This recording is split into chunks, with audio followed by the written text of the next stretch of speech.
আপনি কি আর্টিকা 25 খাচ্ছেন?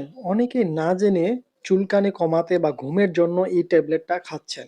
কিন্তু একটা প্রশ্ন, না জেনে যদি এই ওষুধটা খান তাহলে শরীরে কি ক্ষতি হতে পারে জানেন কি? আজ ভিডিও শেষে আমি এই প্রশ্নের স্পষ্ট উত্তর দেব, তাই শেষ পর্যন্ত দেখুন। আর আমাদের চ্যানেলে নতুন দর্শক হয়ে থাকলে এখনই চ্যানেলটি সাবস্ক্রাইব করে রাখুন। আর ভিডিওটি যদি উপকৃত মনে হয় তাহলে একটি লাইক ও শেয়ার করে অন্যকে দেখার সুযোগ করে দিন। এখন জানুন এটি কোন কোম্পানির প্রস্তুতকৃত একটি প্রোডাক্ট। আর্টিকা 25 এর জেনেরিক নাম হলো হাইড্রোক্সিজিন হাইড্রোক্লোরাইড। বাংলাদেশে এটি তৈরি করে এসিআই ফার্মাসিউটিক্যালস লিমিটেড এবং এটি মূলত একটি অ্যান্টিহিস্টামিন গ্রুপের ওষুধ। এখন জানুন এর কাজ কি। হাইড্রোক্সিজিন সাধারণত ৩টি কারণে বেশি ব্যবহার করা হয়। ১ নম্বর হচ্ছে অ্যালার্জি ও চুলকানি কমাতে, ২ নম্বরে হচ্ছে উদ্বেগ বা অস্থিরতা কমাতে, ৩ নম্বরে হচ্ছে ঘুম না হলে সেডেটিভ হিসেবে। এটি মস্তিষ্কে কাজ করে শরীরকে শান্ত করে, তাই অনেক সময় রোগী একটু ঝিমঝিম বা ঘুম ঘুম ভাব অনুভব করে। চিকিৎসক কেন লিখে থাকেন? সাধারণত এটি লিখে থাকেন তীব্র চুলকানি, অ্যালার্জি র্যাশ, অ্যাংজাইটি বা অস্থিরতার জন্য।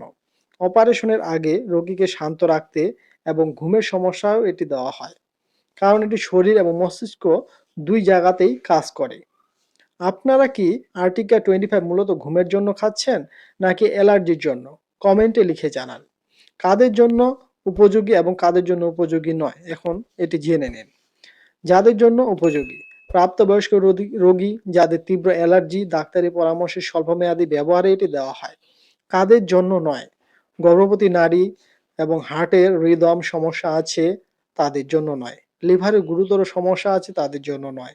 ছোট শিশু ডাক্তারের পরামর্শ ছাড়া এটি দেওয়া যাবে না। যারা নিয়মিত অন্য সিডেটিভ বা অ্যালকোহল গ্রহণ করেন তাদের জন্য এটি নয়, কারণ এতে হার্টের রিদম পরিবর্তনের ঝুঁকি থাকতে পারে। কিভাবে খাবেন এই অংশটি জানা অনেক জরুরি। সাধারণত 25 মিলিগ্রাম দিনে 1 থেকে 2 বার দেওয়া হয়। ঘুমের জন্য হলে রাতে খাবারের পরে খাওয়া ভালো। ডোজ অবশ্যই ডাক্তারের নির্ধারণ করবে, সেই অনুযায়ী সেবন করবেন। কতদিন খাবেন? সাধারণত স্বল্প সময়ের জন্য। দীর্ঘদিন নিজে নিজে খাওয়া ঠিক নয়, কারণ এটি আসলে ঘুমের ওষুধ না, এটি একটি অ্যান্টিহিস্টামিন। তাই এটি ডাক্তারের পরামর্শে খাওয়া উচিত। এখন জানুন সেবনে কি কি পার্শ্ব প্রতিক্রিয়া দেখা যেতে পারে। সবচেয়ে সাধারণ যেসব পার্শ্ব প্রতিক্রিয়া হচ্ছে ঘুম ঘুম ভাব, মাথা ঘোরা, মুখ শুকিয়ে যাওয়ার মতো সমস্যা, ঝিমুনি, মনোযোগ কমে যাওয়া। কম হলেও গুরুতর হতে পারে যেসব পার্শ্ব প্রতিক্রিয়া, যেমন হার্টবিট অনিয়ম, অতিরিক্ত দুর্বলতা। এই ওষুধ খাওয়ার পর কি আপনার অতিরিক্ত ঘুম বা মাথা ঘোরা হয়েছে? অভিজ্ঞতা থাকলে কমেন্টে লিখুন, এতে অন্যরাও সচেতন হতে পারবে। এখন জানুন মূল প্রশ্নের উত্তরটি।